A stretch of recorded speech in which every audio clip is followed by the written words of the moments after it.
प्रणाम ऋषि अत्रि। प्रणाम देवी अनुसुईया। देवी इंद्राणी, हमारे पुत्रों के जन्मोत्सव में इन बकरियों को लाने के पीछे आपका उद्देश्य?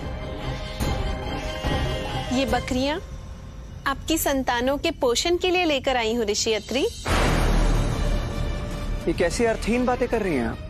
अर्थपूर्ण बातों को अर्थहीन ना कहिए ऋषि अत्रि। ये बकरियां आपकी संतानों की आवश्यकता है। देवी अनुसुईया, आपने इन्हें अब तक कितनी बार आहार दिया है?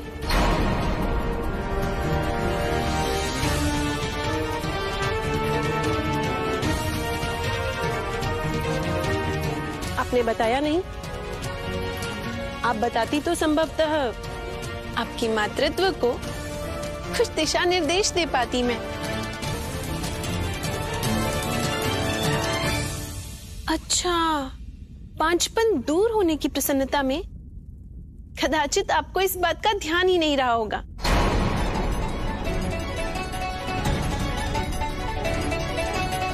ऐसे एक माता को ये सब स्मरण दिलाने की आवश्यकता नहीं पड़ती, क्योंकि माता बनते ही स्त्री को स्वतः ही सब कुछ आ जाता है। दूध, वात्सल्य, सब कुछ, क्योंकि वो 9 माह तक शिशु को अपने गर्भ में रखती है। परंतु दुर्भाग्यवश देवी अनुसुईया के साथ तो ऐसा कुछ हुआ ही नहीं। तो फिर कैसे उनमें माता के सारे लक्षण आएंगे और कहां से उन्हें अपनी संतानों की आवश्यकता समझ आएगी? तभी तो इन्होंने अब तक अपने शिशुओं को आहार भी नहीं दिया है। देवी अनुसुईया, अब स्वीकार कर लीजिए अपनी अयोग्यता और मुक्त कर दीजिए त्रिदेवों को। इसी में सबकी भलाई है, त्रिदेवों की भी और पूरे संसार की भी।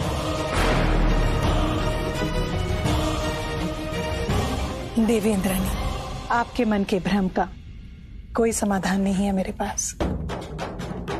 आप भूल चुकी हैं।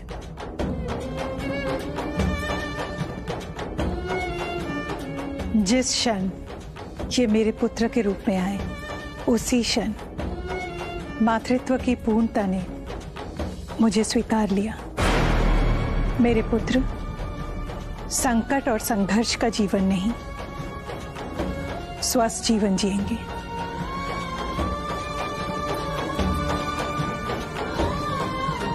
मैं हाथ जोड़कर आपसे अनुरोध करती हूँ, आप अपनी बकरी को लेकर इंद्रलोक वापस चले जाइए। मैं नहीं चाहती इस पावन पवित्र समय आपके दुष्प्रभाव भरे शब्द मेरे पुत्र के कानों तक भी पहुंचे।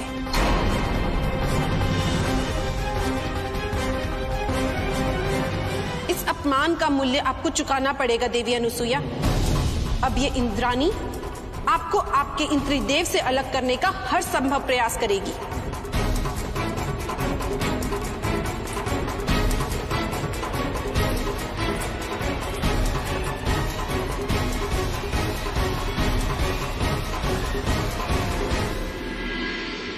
यहाँ पे शिव ने अपने तत्वों का परित्याग कर दिया और वहां पे श्री विष्णु ने और ब्रह्मलोक में ब्रह्मदेव ने। इन सब का कारण मैं ही दोषी हूँ, मैं ही अपराधिनी भी हूँ। ना मैं निर्वाण भिक्षा की शर्त रखती और ना ही त्रिदेव अपने तत्वों को त्याग कर भूलोक जाती और ना ही वो बालक बनते। मैं आप दोनों की क्षमा प्रार्थी हूँ। नहीं बहन पार्वती, इस परिस्थिति के लिए केवल तुम उत्तरदायी नहीं हो, हम भी हैं। हाँ बहन, हम तीनों दोषी हैं, अकेली तुम ही नहीं हो। हमें अधीरता छोड़कर धैर्यपूर्वक उनकी प्रतीक्षा करनी चाहिए। मेरे विचार में प्रतीक्षा से उत्तम होगी पहल। तात्पर्य? हम तीनों को सती अनुसुईया के आश्रम चलकर अपने पतियों को लाने की पहल करनी चाहिए। यदि लोहे के चने पकाने के समान पुनः हमारा अपमान कर दिया तो?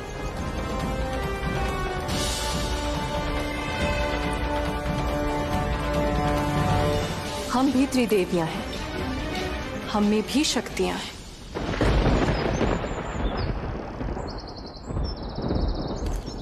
अच्छा हुआ मैं ध्यान करने के लिए इस तरफ आ गया और तीनों माताओं के मन की बात से अवगत हो गया।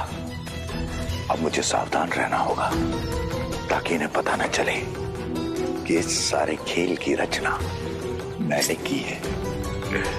अन्यथा मैं इन तीनों देवियों के क्रोध का आखेट बन जाऊंगा। मुझे इनके क्रोध से बचने का कोई उपाय ढूंढना होगा।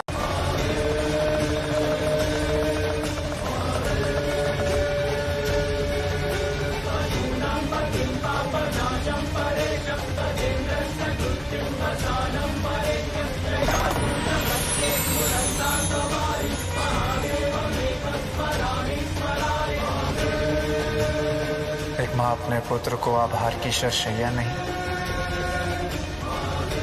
आशीर्वाद का कवच देती है माता।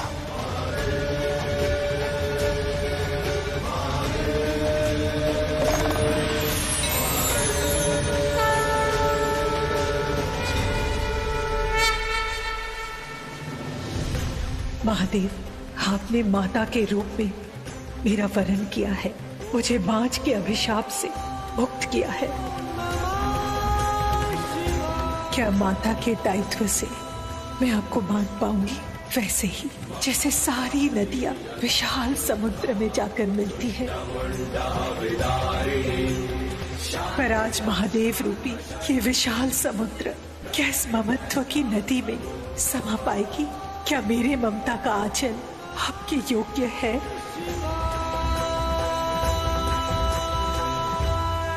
माँ,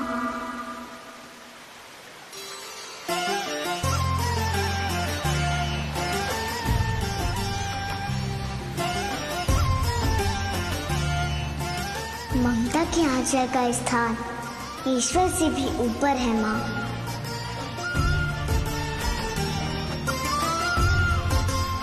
जैसा भी हो माँ, पुत्र हो तुम्हारा, तुम मेरी माता हो।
मेरे छोटे से आंगन में शिव कैसे समाएंगे? जिनका विस्तार कण कण में है, उन्हें कौन बांध सकता है? मेरे भय का निराकरण कर दिया।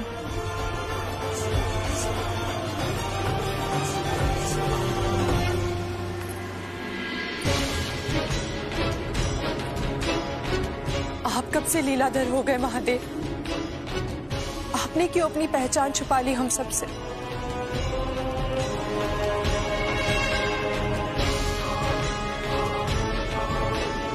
पार्वती, पहचान ना छुपाता तो तुम्हारी इच्छा अधूरी रह जाती। पार्वती, कौन सी इच्छा अधूरी रह जाती? मेरे गृहस्थ जीवन को अनुभव करने की इच्छा।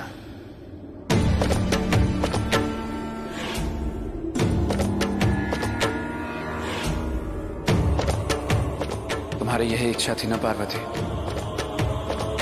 कि मैं मातृत्व को समझूं, परिवार को जानूं, संस्कार को सीखूं। निर्वाण भिक्षा का प्रस्ताव तुम्हारी इच्छा का परिणाम है।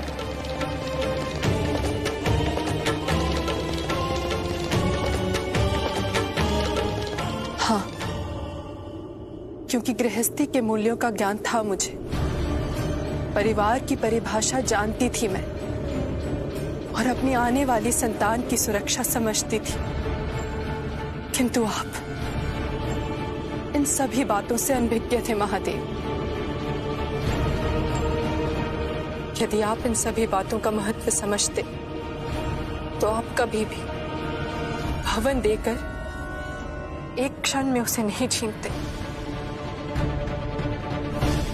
मेरी इच्छाओं का मृत होना ही कारण था इस शर्त के जन्म का। परंतु मुझे क्या पता था महादेव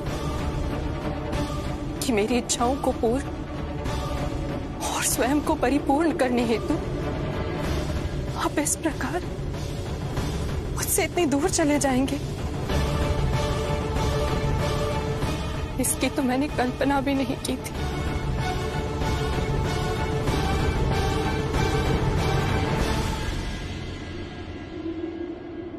कल्पना मानवीय दुर्बलता है पार्वती। कल्पना से कर्म निर्धारित होता है, नियति नहीं। और तुम्हारी इच्छा पूर्ति हेतु मैं उसी कर्म पथ पर अग्रसर हूं, और मेरी यह नव यात्रा ही हमारी गृहस्थी को पूर्णता प्रदान करेगी।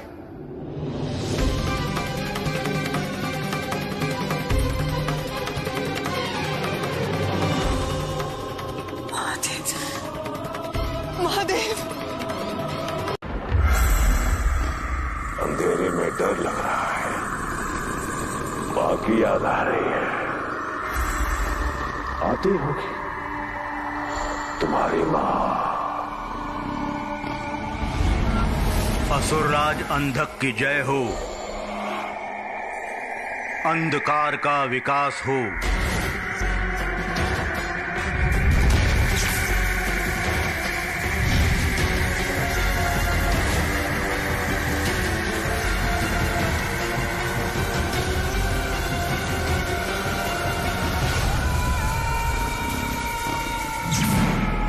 निर्बल निर्भय भागिन महाशिव कुमार ने आई थी, स्वयं मारी गई।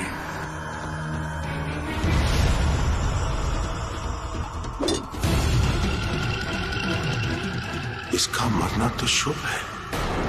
ये मरकर भी संदेश देकर गई है कि वो उबाल शक्ति ही नहीं, परंतु उसे तो विस्मृति हुई है। हाँ, उसे विस्मृति हुई है।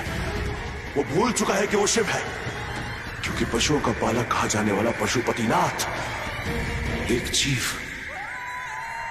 एक घायल बाघिन की हत्या करेगा। नहीं नहीं नहीं दंडपानी, वो शिव नहीं हो सकता दंडपानी। असुरराज, उस बालक के पास शक्ति तो है, परंतु ये कैसे पता लगेगा कि ये वही शिव है जिसे उसके भक्त महादेव कह के बुलाते हैं? अंधेरे को नापने के लिए तब तक तीर चलाते रहो जब तक वो अपने सही निशाने पर न लग जाए। उसे उकसाना होगा, समझना होगा, पूरे संसार के सामने लाना पड़ेगा। समझ में आया दंडपानी? और हमने सुना है दंडपानी कि उस मूर्ख इंद्र ने तुम्हें गुरुकुल का उप कुलपति बना दिया। उप कुलपति गुरुकुल का। अब सुनो दंडपानी, इस पद का लाभ उठाओ। काम, क्रोध, मद, मोह, लोभ और मत्सर को सक्रिय करो। गुरुकुल को संस्कारविहीन, अनुशासनहीन और छात्रों को चरित्रहीन कर दो। परंतु असुरराज, इससे तो लोग मेरे शत्रु हो जाएंगे। यही तो मैं चाहता हूं कि वो बाल शिव तुमसे टकराए और तभी तो उसकी क्षमताओं के साथ साथ उसकी कमजोरियों का अध्ययन कर पाओगे तुम। तो दंडपानी, ये सब करते समय इस बात का ध्यान रखना कि तुम अंधकार में रहना और प्रकाश में रखना उस मूर्ख इंद्र को। अर्थात जीवा उसकी और वाणी तुम्हारी। विकास हो अंधकार का, विकास हो। वो बाघिन ने मेरे पुत्र पर आक्रमण किया ऋषिवर। तात्पर्य ये है कि वो शिव है, बाल शिव है, महादेव नहीं, जिनके अपार शक्ति के आगे तीनों लोकों के लोग शीश झुकाते हैं। वो मेरा बाल शिव है ऋषिवर, जिसे अपनी शक्ति और सामर्थ्य का स्मरण नहीं है। आप अक्षरशः सही कह रही हैं देवी अनुसुईया, परंतु बालक होते हुए भी उनकी शक्ति आंतरिक रूप से स्वतः जागृत है। उन्हें किसी बाहरी सहायता की आवश्यकता नहीं है देवी अनुसुईया।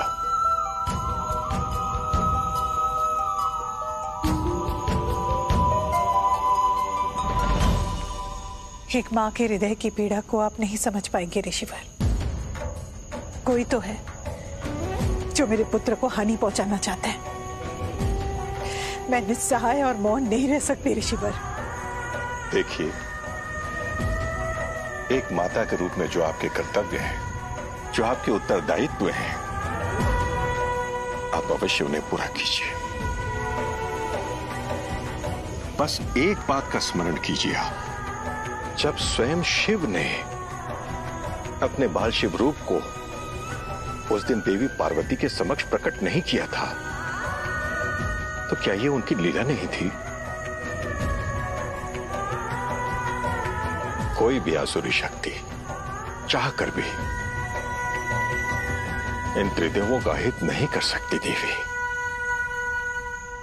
जब भी अपने पुत्रों की ओर देखती हूं तो अनुभव होता है, एक और विधाता ने मुझे शक्तिशाली त्रिदेवों की माता बनाकर सौभाग्यशाली बना दिया है, और दूसरी ओर उन्हीं पुत्रों को मानवीय संभावना से बांध दिया है। ईश्वर की इस रहस्यमयी विडंबना से मां का मन सदा ही संघर्ष करता रहेगा ऋषिवर।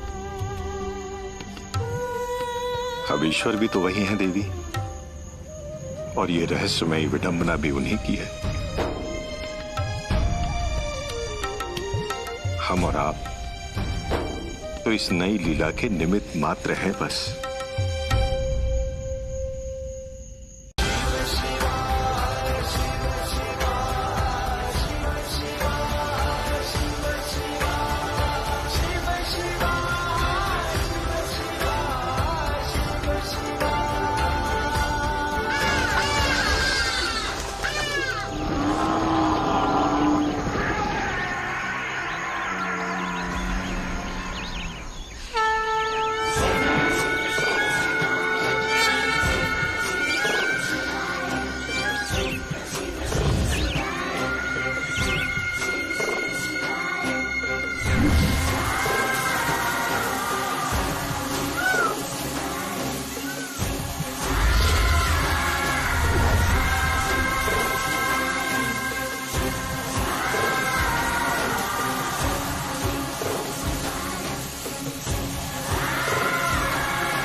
महादेव ने बाल रूप में भी तीनों लोगों की रक्षा के दायित्व को निभा ही लिया है। हाँ बहन लक्ष्मी, इस स्मृति के पार कोई जा सकता था तो वो केवल महादेव है। यदि महादेव को सब कुछ स्मरण है तो इनके इस बाल रूप का क्या अभिप्राय है? बहन, महादेव की शक्तियां भी उन्हीं की तरह स्वयंभू है। उनमें स्वयं का अंतर बल है। उन्हें बाहर से कुछ नहीं लेना पड़ता।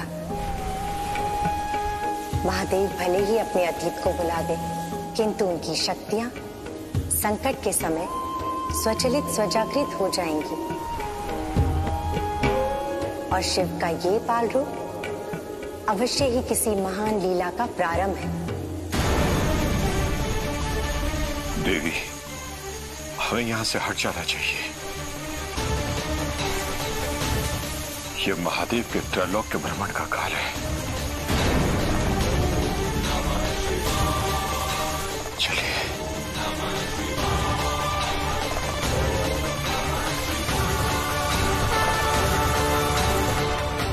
इस घटना का तात्पर्य मैं समझ नहीं पा रही हूँ ऋषिवर। शिव का तीसरा नेत्र क्रोध का प्रतीक है, संहार का प्रतीक है। शिव का संहार नहीं है देवी, वो तो पुनर्स्थापना का वो बीज है जिससे नवीन रचना का जन्म होता है।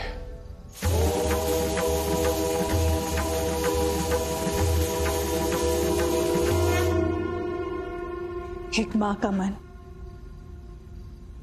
इस अबूझ घटना को पूर्णता से समझ नहीं पा रहा है ऋषिवर। वो इसलिए देवी क्योंकि आपका हृदय केवल वात्सल्य भाव से ही अपने बाल शिव को देख रहा है। इसे ऐसा समझिए कि आपके सोए हुए बाल शिव के अंतर्निहित ही देवाधिदेव महादेव की समस्त शक्तियां पूर्ण रूप से जागृत है।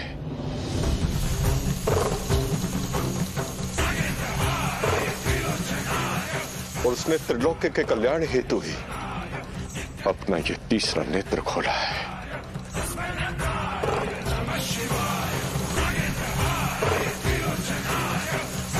ये उनकी लीला ही है देवी, जिन्होंने बाल शिव के रूप में समस्त लोगों की रक्षा की है। परंतु वो मेरा पुत्र है ऋषिवर। शिव को पा लेना और शिव से निभा लेना, ये दोनों सामान्य नहीं है देवी। वो जो सब में समाया है और वो जो सबसे विरक्त भी है, वो जो है भी, जिसे आप और मैं साकार रूप में अपने पुत्र बाल शिव के रूप में देखते हैं, और वो जो नहीं है, कहीं नहीं, जिसे ज्ञानी जन बस निराकार कहते हैं।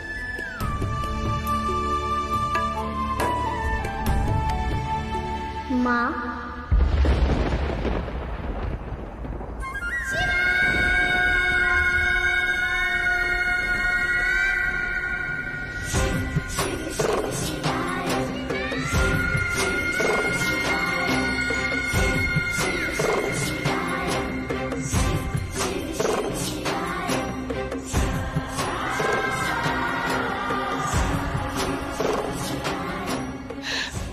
बाहर जो कुछ भी हुआ, वहाँ क्या हुआ था माँ?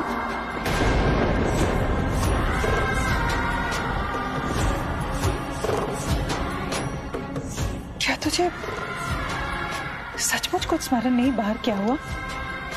माँ, जो आपने कल सिखाया था वो मुझे स्मरण है।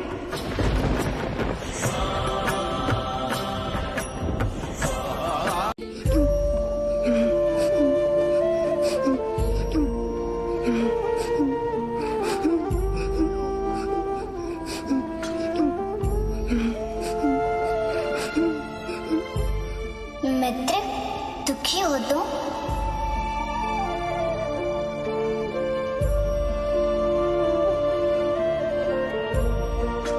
हाँ मित्र, मैं बहुत दुखी हूँ। मेरा कोई नहीं है, न माँ, न पिता, न भ्राता। मैं हूँ ना तुम्हारा मित्र। सब इच्छा है तुम निराश मत हो। जब तक तुम्हारे माता पिता नहीं मिल जाते तब तक मेरे माता पिता तुम्हारे माता पिता हैं, मेरे भ्राता तुम्हारे भी भ्राता हैं, हम सब तुम्हारे हैं।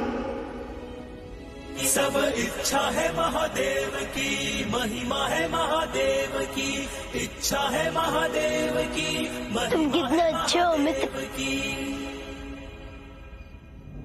अब इस रुदन की क्या आवश्यकता है मित्र? मैं तो इसलिए रो रहा हूँ कि यदि मेरे माता पिता मिल गए तो मैं तुम्हें छोड़कर कैसे जाऊंगा। तुम चाहो तो सदैव मेरे साथ रह सकते हो। सब इच्छा है महादेव की, हाँ मित्र, तुम बहुत बहुत अच्छे हो। मैं सदैव तुम्हारे साथ ही रहूंगा।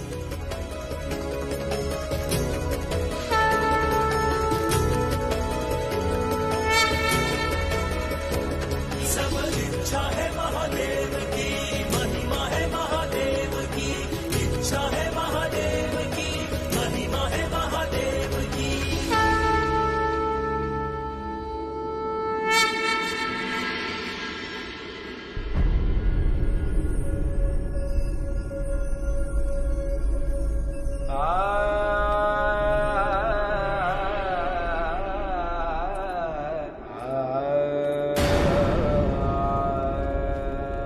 यह क्या कर रहे हैं ऋषि भृंगी?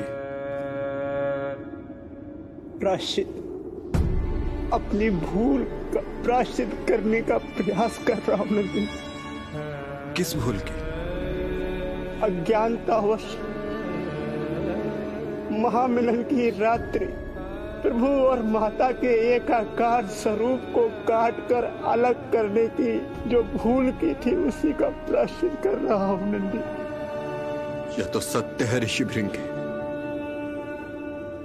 कि प्रभु और माता की पूर्णता से ही सृष्टि चलती है। दोनों एक दूसरे के पूरक हैं, परंतु अब तो यह मानो स्वप्न प्रतीत होता है। प्रभु और माता अब दो पृथक दिशाएं हो गए। ज्ञात नहीं कब इनका मिलन होगा और ये अधूरापन समाप्त होगा। नंदी, महादेव तो अवगढ़ दानी है, सबको देते हैं। यदि माता आकर मेरे बनाए हुए शिवलिंग अभिषेक करे तो कदाचित माता के हाथों से की गई पूजा के फलस्वरूप प्रभु का आगमन हो जाए और माता का दुख समाप्त हो जाए। ऋषि भृंगी सत्य कह रहे हैं नंदी। मेरा नंदी अनुरोध है तुमसे कि तुम जाओ, माता को अर्चना के लिए मना कर लेकर आओ। ठीक है, जाता हूं। संभव है माता की पूजा करने से इस शिवलिंग में स्थित मेरे प्रभु को हमारा ध्यान आ जाए और वो आएंगे नंदी, प्रभु अवश्य आएंगे नंदी।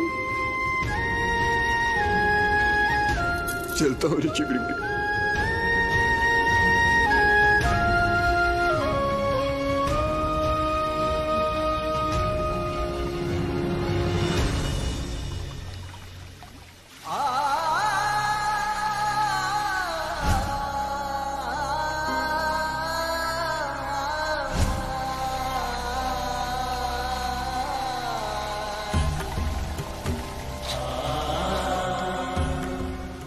शिव, तू मुझे छोड़ के तो नहीं जाएगा ना?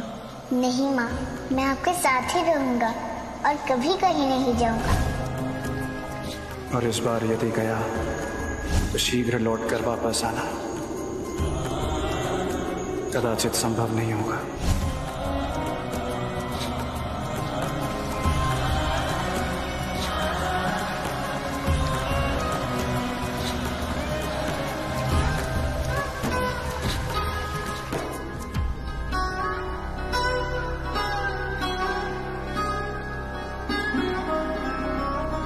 माता,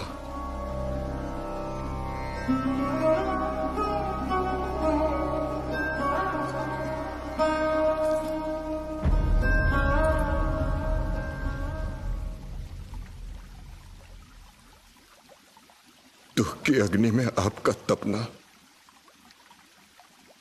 अब सहन नहीं होता। शिव के बिना मेरा कोई आधार नहीं है नंदी। ऐसा न कहिए माता, आप स्वयं शक्ति, आपकी शक्ति से ही तो प्रभु सक्रिय होते हैं। आप ही उनकी पूर्णता है, आपके बिना तो वो भी अपूर्ण है माता। अतीत साक्षी है इस सत्य का, जब जब प्रभु निष्क्रिय हुए आपने तो उन्हें जागृत किया। चाहे वो सती दहन का काल हो अथवा पर्णावन महादेव को पाने का कालखंड, प्रभु को विरक्ति से आसक्ति की ओर हर काल में मोड़ने का कार्य आपने ही तो किया है माता। और इस बार भी यह कार्य आपको ही करना है। कैलाश आप दोनों से उज्जवल है। प्रभु गए अवश्य है, परंतु कैलाश के कण कण में विराजमान है। माता, हम लोगों ने बाहर प्रभु का शिवलिंग बनाया। यदि आप